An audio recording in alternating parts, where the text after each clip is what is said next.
Common cold एक viral infection है जो कि हमारे अपर रेस्पिरेटरी ट्रैक्ट को, हमारे नाक को, हमारे गले को इफेक्ट करता है और इसी को हम कॉमन कोल्ड कहते हैं। जैसे कि भ्रांति है कि ये जनरली ये कोल्ड के समय होता है, ऐसा नहीं होता है। ये एक इन्फेक्शन है, वायरल इन्फेक्शन है जो कि कोल्ड की वजह से लोग काफ़ी गैदर होते हैं, काफ़ी एकत्रित होते हैं, तो ये स्प्रेड करता है कॉमन कोल्ड एकत्रित होने की वजह से। तो इसलिए ये कोल्ड सीजन में थोड़ा सा ज़्यादा पाया जाता है, इसीलिए इसको कॉमन कोल्ड कहते हैं। लेकिन ये एक वायरल इन्फेक्शन है।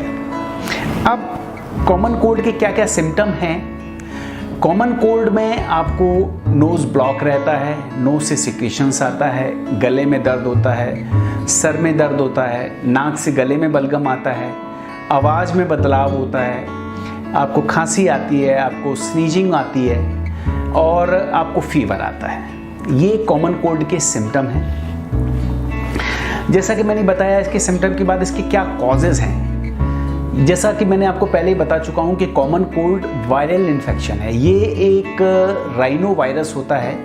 मोस्ट ऑफ द केसेस में जो कॉमन कोल्ड है वो राइनो वायरस से होता है। अबाउट 40-50% केसेस में ये राइनो वायरस से होता है और बाकी के वायरस भी हैं, एडिनो वायरस हैं और एप्स्टीन बार वायरस है। इसमें भी ये भी कॉमन कोल्ड के लिए रिस्पॉन्सिबल हैं। अब अगर कॉमन कोल्ड हो जाए तो हमें क्या करना चाहिए? देखिए, मैं आपको बता चुका हूँ कि कॉमन कोल्ड एक वायरल इन्फेक्शन है। इसमें एंटीबायोटिक्स की बिल्कुल भी ज़रूरत नहीं पड़ती। ये जनरली 5 to 7 डेज़ में सेल्फ लिमिटिंग होता है। 5 to 7 डेज़ में अपने आप ये समाप्त हो जाता है, ख़त्म हो जाता है।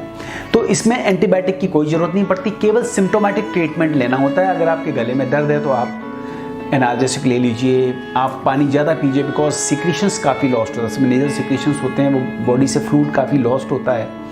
तो आप ज़्यादा से ज़्यादा हाइड्रेटेड रहिए, ज़्यादा से ज़्यादा पानी पीजिए, आप थोड़ा सा रेस्ट कीजिए, आप गर्म पानी के गरारे कीजिए, आप स्टीम इनहेलेशन लीजिए और जनरली जो वायरल इन्फेक्शन है वो 5 to 7 डेज़ में अपने आप ख़त्म हो जाता है। सेल्फ लिमिटिंग डिसीज़ है ये। अब हम कब प्रोफेशनल या हम कब ईएनटी स्पेशलिस्ट को कंसल्ट करें इस कॉमन कोल्ड के लिए? तो जनरली जैसे मैंने आपको बताया कि 5 to 7 डेज़ में कॉमन कोल्ड ख़त्म हो जाता है। ये वायरल इन्फेक्शन है। अगर मान लो कोई भी इन्फेक्शन जो कि 7 डेज़ से अगर ज़्यादा चल रहा है तो इसका मतलब ये होता है कि उसको बैक्टीरियल इन्फेक्शन हो गया है। तो इस रेफरेंस में हमें ईएनटी कंसल्टेशन की ज़रूरत पड़ती है। ऐसे में हमें डॉक्टर से मिलना चाहिए और उसके अकॉर्डिंगली जो भी वो मेडिकेशंस दे रहा है उसको फॉलो करना चाहिए। कॉमन कोल्ड जैसा हम समझते हैं, जैसा कि मैंने पहले भी बताया, ये जनरली नवंबर से मार्च टू मई इन सीजन्स में थोड़ा सा ज़्यादा होता है, बिकॉज इन सीजन्स में जो वायरल की ग्रोथ के लिए जो फेवरेबल इन्वायरमेंट हैं वो ज़्यादा होते हैं। और जैसे कि मैंने आपको बताया कि ये जैसी बॉडी कुछ लोगों में ये बहुत ज़्यादा कॉमन कोल्ड पाया जाता है। जैसे अगर मान लो बॉडी की इम्यूनिटी कम है तो कॉमन कोल्ड जल्दी आता है, बिकॉज बॉडी की इम्यूनिटी इसको प्रिवेंट करती है। वायरल इन्फेक्शन को अगर बॉडी अच्छी की इम्यूनिटी ज़्यादा है तो वायरल इन्फेक्शन कॉमन कोल्ड काफ़ी कम होता है। पर जिन लोगों में इम्यूनिटी कम होती है उसमें बार बार वायरल इन्फेक्शन होता है। मैंने आपको इसके प्रिवेंशन के तरीके बताएं कि आपको ज़्यादा से ज़्यादा बैलेंस डाइट लेनी है, ज़्यादा से ज़्यादा पानी पीना है, ज़्यादा से ज़्यादा हेल्दी इन्वायरमेंट क्रिएट करना है।